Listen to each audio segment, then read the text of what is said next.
Bismillahirrahmanirrahim. Alhamdulillahi rabbil alamin. Wa usalli wa sallim ala ashrafil anbiya'i wal mursalin wa ba'd. Me lena Allahut, sonte do të flas për udhëtimin e shpirtit të muslimanit i cili ka qenë gjunaçar. Pasi që folëm për shpirtin i cili ka qenë besimtar, për udhëtimin e tij dhe i përmenda diku 16 gjendje se si kalon prej gjendje në një gjendje tjetër shpirti besimtar derisa udhton për te Zoti i tij. Sonte me lena Allahut do të flas për shpirtin e një muslimani i cili ka jetuar si musliman, ka ndruar jetë si musliman. Mirë po megjithatë me vete ka bërë gjunohe. E tha gjunohe të mëdha. Gjunohe për të cilave nuk ka shpendu dhe ka shku te Allahu Zogjel në gjendje. Ka nërë disa transmetime, disa hadithe se si do të jetë gjendja e tij në varr, për shkak se ai normalisht ka vdekë si musliman dhe shpresohet hyrja e tij në xhenetin e Allahut. Ai do të jetë në mëshirën e Allahut pastaj. Nëse do Allahu Zogjel e fal, nëse do Allahu Zogjel e dënon për gjunat e tij, edhe pasi që e dënon dhe e pastron e fut në xhenetin e tij. Kjo që do ta përmendi sonte janë disa gjunohe të mëdha që i ka përmend pejgamberi sallallahu dhe e ka po dënimin e tyre se si do të jetë dënimi i tyre në varr. Inshallah me lejnë Allahut azza xhel, janë dënime të cilat shpesh ne i neglizhojmë, mirë po megjithatë janë dënime të rënda. Dënimi i parë është dënimi i atij që e ka mësu Kur'anin, pastaj e ka refuzu. Dhe personi i cili fle dhe nuk zgjohet për me fal namazin fars. Ky person ose këta dy persona janë persona të cilët do të kenë një dënim të rëndë. Dënimi i atij që e ka mësu Kur'anin dhe pastaj e ka refuzu, qëllimi është e ka mësu Kur'anin dhe pastaj nuk ka punu me të, nuk e ka lexu dhe nuk e ka zbatu në përditshmërinë e tij. Thjesht do thotë e ka mësu, mirë po realisht ai nuk ka vepruar me të. Dhe personi i cili ka fjet pa asnjë lloj arsye dhe nuk ka shku për me fal namazin fars, namazin e detyruar. Kjo për neve duhet me qenë paralajmërim për gjithë ata që mësojnë librin e Allahut azza xhel, se libri i Allahut azza xhel nuk mësohet thjesht vetëm se për dekor. Po libri i Allahut azza xhel mësohet për me lexu, për me zbatu, me meditu edhe me kuptu. Realisht jetën me jetu me të. Dhe personi i cili fle nuk qohet për me fal namazin fars, jo me ndonjë arsye. Thjesht nuk ka arsye. Nuk do thjesht për me ngrit për me fal namazin. Ne shpesh hasim persona që flin nuk e kanë problem. Thot kur çona çatëre e fali. Kjo është gabim normalisht. Zakonisht gjatë muajit Ramazanit e shohim që ka prej atyre që japin përparësi teravive, kurse kur ashin pyetje namazi fars, nuk i kushton rëndësi. Fle, rrit deri në sabah, e fal namazin e sabahut dhe pastaj kur bie për me flet çoh diku pas namazit të ikindis, edhe i bashkon namazin. Pastaj mundohet me gjithë arsyetime ndryshme se lejohet bashkimi i namazeve. Mirë po realisht për një musliman i cili është i vetëdijshëm e di se kjo çështje nuk është lojë, është çështje e rrezikshme. Namazi ka kohën e vet dhe duhet që të falet kohën e vet. Si do të jetë dënimi i tij? Pejgamberi sallallahu e po dënimin e këtij personi si do të jetë. Tha pejgamberi sallallahu tha kur erdha ishte bashkë me dy melek në atë rrugtim. Edhe e pam një njeri i cili ishte i shtrirë në shpinë. Te koka e tij qëndronte një njeri tjetër. Ky njeri i cili ka qëndruar te koka e tij ka qenë melek. Qëndronte te koka e tij edhe me vete e kishte një gur. Me vete e kishte një gur. Personi i cili ishte i shtrim, qëndronte ashtu dhe ky e morr ose e merrte atë gurin edhe i binte kokës së tij edhe ja shtypte. Ja thyente kokën. Pastaj guri rrokullisej, andej këndej, dhe ai shkonte për me marrë, do thot personi i cili e ka marrë dhe e ka hedh gurin. Pas asaj, pasi që shkonte e mirte, ndërkohë koka e tij kthehej në gjendjen e mëparshme, gjendje të çëndosh. Sërish e merrte gurin edhe i binte sërish, prapë ja thynte kokën e tij. Kështu do të jetë dënimi i tij deri ditën e Kiametit.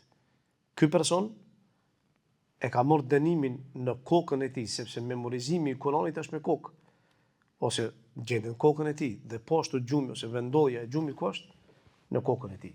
Allah Azza wa Jalla nuk i bën padrejësi askujt. Ashtu siç e ka vepruar dënimin, atë gjunohun, ashtu do e marrë dhe dënimin me lejen e Allahut në atë pjesë. Ky është dënimi i parë që e pa pejgamberi me sytë e tij. Dënimi i dytë është për atë musliman i cili ka jetuar si musliman, mirë po ndërkohë ka gabu. Një prej gabimeve të tij ka qenë kur ka dalë nga shtëpia e tij, e ka përhap një gënjeshtër që gënjeshtra e tij është përhap në horizont. Përhapja e gënjeshtrës në horizont nënkupton që ajo gënjeshtër është përhap. Edhe pse në atë periudhë me u përhap një gënjeshtër është dash kohë në krahasim me sot, ku sot ka mundësi që të përhapet për disa sekonda nëpërmjet rrjeteve sociale. Është edhe më e rrezikshme, sepse gënjeshtra si gënjeshtër normalisht është gjuna i madh. Po tash që edhe përhapja e gënjeshtër dhe puna me atë gënjeshtër, edhe besimi as i gënjeshtër, është faktor shtesë që ndikon në dënimin e tij. Ky person ka dal, ka fol, është përhap. Pastaj përhapja ka shkaktuar kaos. E pamësesem si e pa dënimin e tij. Tha erdha ose u afruam te një njeri i cili ishte i shtrirë në shpinë. Kurse tjetri qëndronte te koka e tij. Me vete kishte një kërrab. Kërrab, për ata që nuk e din, kërrab është do të thotë përpara kanë përdorur gratë zakonisht për me qëndis, po e përdorin edhe barind, është si një lloj shkopi, edhe ka një rreth, e ky e ka pas kërrabën prej hekuri.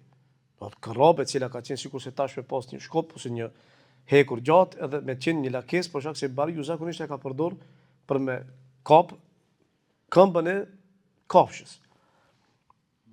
Edhe ka marrë, e ka fut në gojën e tij. Në njërin pjesë,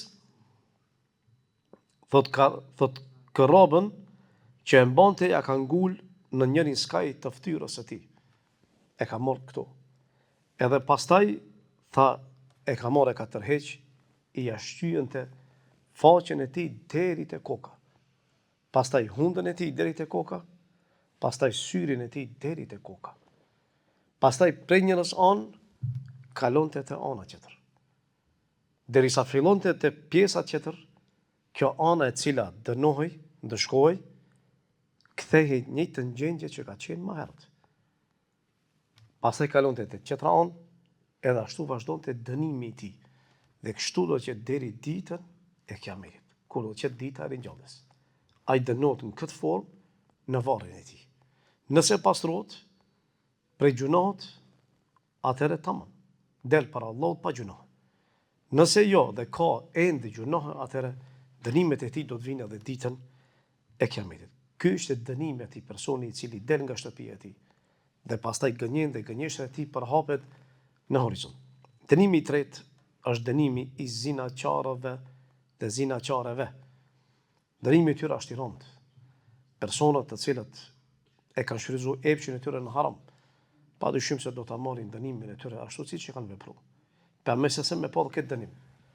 Dhe kur e pa këtë dënim, pejgamberi sa tha që u afruam, me vete ishin ata dy melek që shoqëronin pejgamberin sa. Tha u afruam te një grop që i ngjasonte një furrë. Pjesa e poshtme sipas që transmetimi ishte e gjerë, pjesa e përme ishte e ngushtë. Dhe u afruam edhe shikuam poshtë, pam që kishte burra dhe gra lakuriq. Ishin shumë, sepse numri tyra shumë. Dhe pejgamberi sa tha, pastaj e pash që u vinte atyre prej poshtë një zjarr, i cili i diqte ata prej poshtë. Pse prej poshtë? Për shkak se ashtu si kanë vepru, ashtu e kanë marrë dënimin.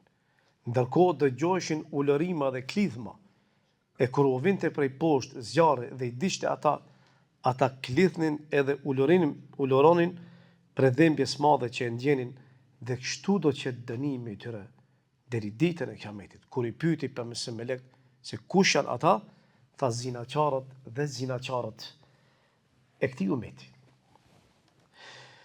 Po ashtu, dënimi tjetër është dënimi atij që e ka ngrënë kamatën. edhe ky person do të dënohet ditën e Kiametit ose realisht do të dënohet në varr.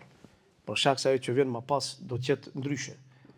Dënimi i tij ka ardhur në hadithet e Pejgamberit sa edhe ka po Pejgamberi se si do dënohet ky person.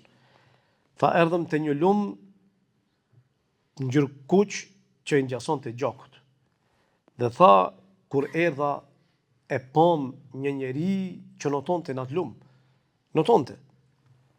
Tha e pam te qoshi i lumit një njeri që qëndronte dhe kishte pas mbledh shumë gur. Dhe ky i cili notonte afroi deri te ai. Kur afroi deri te ai e mirte gurin edhe ja hellte në gojën e tij. Pastaj ai kthehej i cili notonte, kthehej mbrapa kurse ky tjetri e merrte gurin edhe prite sërish që të kthehet edhe një herë të vije deri te ai. Edhe njëjtë prapë ashtu vepronte. Pse e vepronte këtë formës? Pse e bante këtë dënim? Kamata nënkupton shumë fishim. Ai ti ka dhënë 100 euro, ti ka marrë 1000 euro. Apo ti ka dhënë 100, ti ka marrë 10 fish ose 2 fish ose 3 fish. Ashtu do jetë edhe dënimi i tij. Allah nuk bën padrejti. Ashtu si ka vepruar, ashtu do e marrë dënimin e tij. E dënimi i tij do të jetë kështu deri ditën e Kiametit me lenin Allahut azza wa jall. Dënimi i pestë është dënimi atij i cili e prish agjërimin e tij para se të vijë koha e iftarit. Ky person nuk e prish për ndonjë arsye, nuk ka arsye. Thjesht do me prish. E prish për çef. Ka njerëz të tillë që nuk kanë vetdije fetare sa duhet edhe ata vetë me qëllim o për shkak xehlit o për shkak thjesht epshit të tij. E di që nuk lejohet, mirë po megjithatë e prish. Çfarë dënimi do marrë ky person? Pejgamberi se më tha kur shkuam i pam disa njerëz, një popull që dënoheshin, dënimi i tyre ishte në këtë formë. Ata i kishin pas marrë për themrat e tyre, i kishin pas varr. Sikur se kasapi e keni po që e merr që e varr mishin ose në fakt mishin ose do thot kafshën e tij.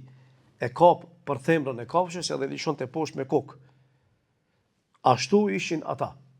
Dhe tha Pejgamberi mesesem, goja e tyre, cepi do thot goja e tyre, skajet e gojës ty, tha do thot ishin çara.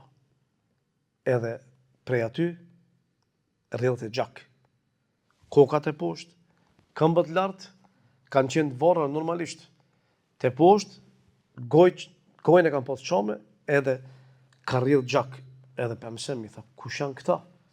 Atëre i thanë ata, këta janë persona të cilat e kanë prish Ramazanin e tyre, agjërimin e tyre, para se të hyjë koha e iftarit. Këta persona nuk e kanë prish për një arsye. Nuk ka qenë arsye shembull shëndeti, ose humbja e fuqisë, ose ndonjë arsye tjetër, që shariati e lejon, po thjesht e kanë prish, do thotë, për çef. Po ashtu, dënimi atyre ose dënimi i gjashtë është dënimi i grave, të cilat i pengojnë fëmijët e tyre që të pinë qumsht. Pejgamberi se më tha, ishim duke ecë, i pam disa gra që pickoheshin ose kafshoheshin realisht prej gjarpërinjve në gjokset e tyre. Gjarpërinjt i kafshonin me helm gjokset e tyre dhe Pejgamberi se normalisht u çudit. Tha, çfarë është gjendja e këtyre grave? Çfarë ka ndodhur me ta? I thanë, këto gra i kanë pengu fëmijët e tyre që të thithin ose të pinë qumsht. Pse? Pa arsye. Përkundrazi janë dëmtu fëmijët e tyre. Nëse gruaja e dëmton fëmijën e saj dhe nuk i jep qumsht prej nanës, qumsht nane, atëra është rrezik shumë i madh që të përfshihet në këtë hadith. Sepse realisht ai nuk ka arsye, sepse fëmia ka nevojë për ushqimin e nanës. E para, e dyta, ushqimi ose qumshti i nanës është shumë më i mirë se sa qumshti i ndonjë kafshë ose do thotë një qumshti i cili është i prodhuar në formë artificiale. E nëse fëmia dëmtohet në këtë formë, atëherë realisht nëna ka mundësi që të përfshihet edhe këtë hadith ose këtë dënim. Dënimi i shtatë, dënimi i thashem i atij që i bartën fjalët dhe dënimi i atij i cili nuk ruhet nga pikat e urinës dhe nuk i pastron ato. Ibn Abbas i thotë që Pejgamberi sa kaloi pranë dy varreve edhe tha se këta dy persona që gjenden në varr dënohen dhe nuk dënohen për diçka të madhe sipas mendimit tyre. Mirë po tha pejgamberi sa tha e kundërta, tha se ata pikërisht dënohen për një gjë që është gjuna i madh. Edhe tha pejgamberi sa i pari prej tyre ka qenë ai i cili ka bërë fjalët. Edhe ka hesna për njerëz, edhe ka bërë fjalë. Qëllimi i tij ka qenë përsharja e njerëzve dhe prishja e zemrave tyre. Kurse i dyti ka qenë ai i cili nuk është ruajtur nga pikat e urinës kur ka urinu, as stërpik dhe po ashtu nuk e ka pastru ato. Urina është e papastër.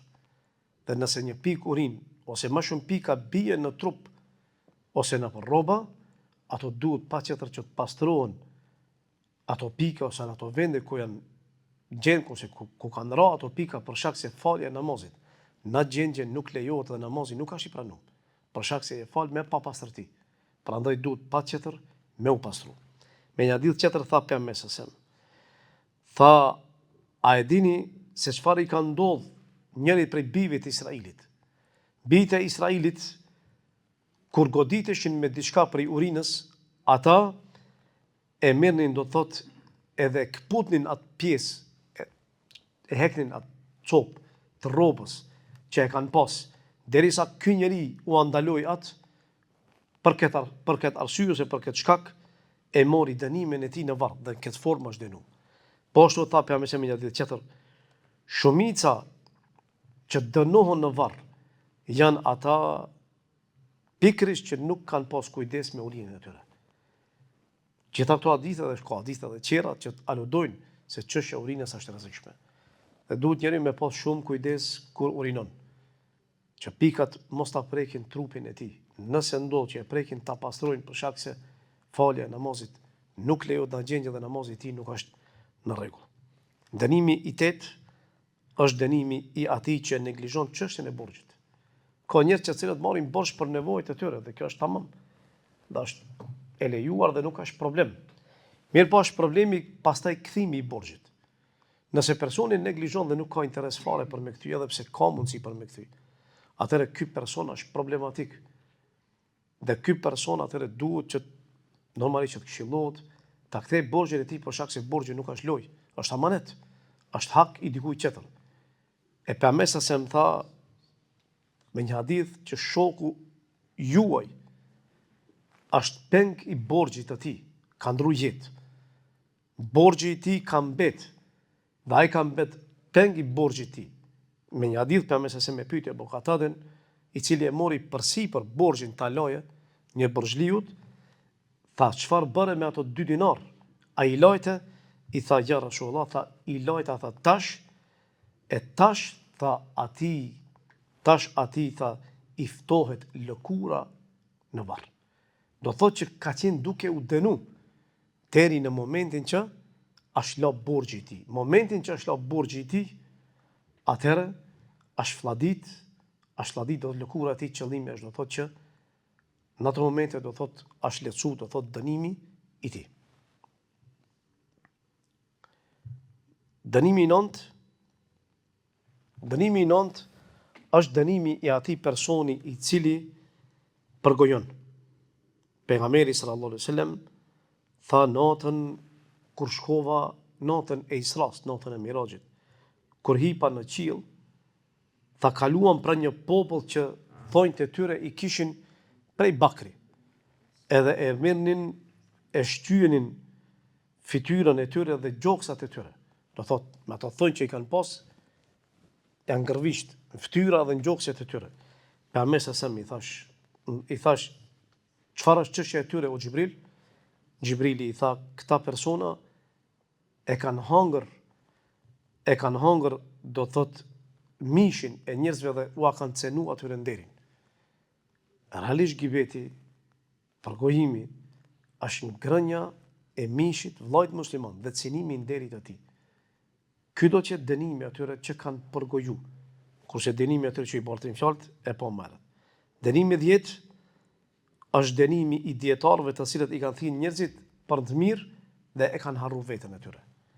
Pejgamberi më tha natën e Isras, tha e pash një popull e pash një popull që dënoheshin dhe dënimi i tyre ishte me një palë kërshor prej zjarri, ku prijeshin buzët e tyre dhe gjuha tyre.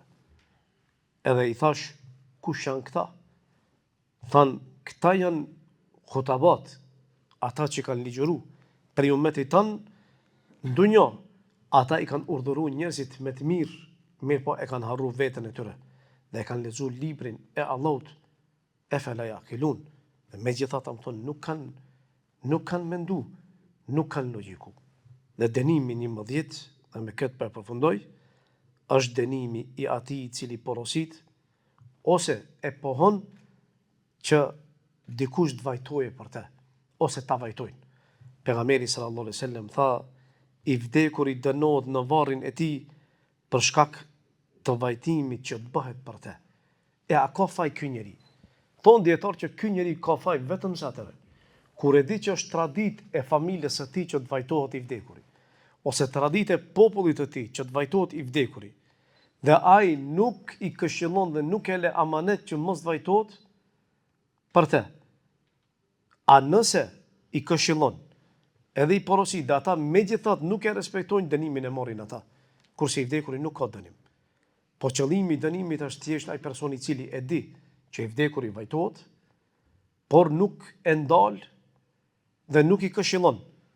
A nëse i këshillon, edhe ata vetë veprojnë, atëherë do ta marrin dënimin ata e jo i vdekuri. Ky ishte udhëtimi i atij që është musliman, po gjunaçar i madh, i cili ka jetuar si musliman dhe ka ndruar jetë si musliman. Edhe shpirti i tij është marrë si musliman. Ne e pam se si do të jetë marrja e shpirtit muslimanit. Po ky person, krahasim me të parin që folën për besimtarin, besimtari do begatohet në varr, kurse ky do dënohet në varr. E dënimet e tij janë pikërisht këto. Këto ishin disa prej dënimeve. Ka mundësi, ka dënime tjera, po normalisht ato më kryesorët të përhapura në mesin tonë. E këto padyshim që do të ndodhin. E pas asaj, si thash, nëse pastrohet mirë, nëse jo, atëherë vinë edhe stacionet e tjera ditën e Kiametit, ku me lejen e Allahut azza wa jall, atëherë do të jetë stacione të rënda, ku ndërkohë pastrohet, nëse jo, atëherë varet falja e Allahut. Nëse Allah e fal, mirë, nëse jo, e fut xhenimin Allahut. Pasi që pastrohet prej xhenimit Allahut, pasi që pastrohet prej gjunave, atëherë del prej xhenimit, edhe hyn xhenetin Allahut. Përndryshe nëse faret Allah azza wa jall e fut xhenetin e tij. Na kanë mbet edhe një udhtim, është udhëtimi jo besimtarëve, shpirti i tij si del momenti i agonisë, si del, si udhton deri te Zoti i tij, si kthehet prapë në tokë, edhe çfarë do ndodh me të në varr dhe më pas me lejen e Allahut azza wa jall. A do ta shohim me ligjëratën? Është me lut Allahun azza wa jall që Allahu të na ruaj nga këto gjunohe, dhe lut Allahu të na mëshiron, dhe lut Allahun azza wa jall të na ruan nga rrëshiqja e këmbëve tona në këto gjunohe, dhe lut Allahun që mos na dënojë në varr, përkundrazi, varri qet vend i begatisë edhe mirësisë Allahut për neve, vend ku do të shijohen begatit do ndiqet e xhenetit Allahut duke fillu prej te varri deri te dalja para Allahut dhe pastaj futjes në xhenetin Allahut. Wa aqulu qawli hadha wa astaghfirullaha li wa lakum walhamdulillahi rabbil alamin.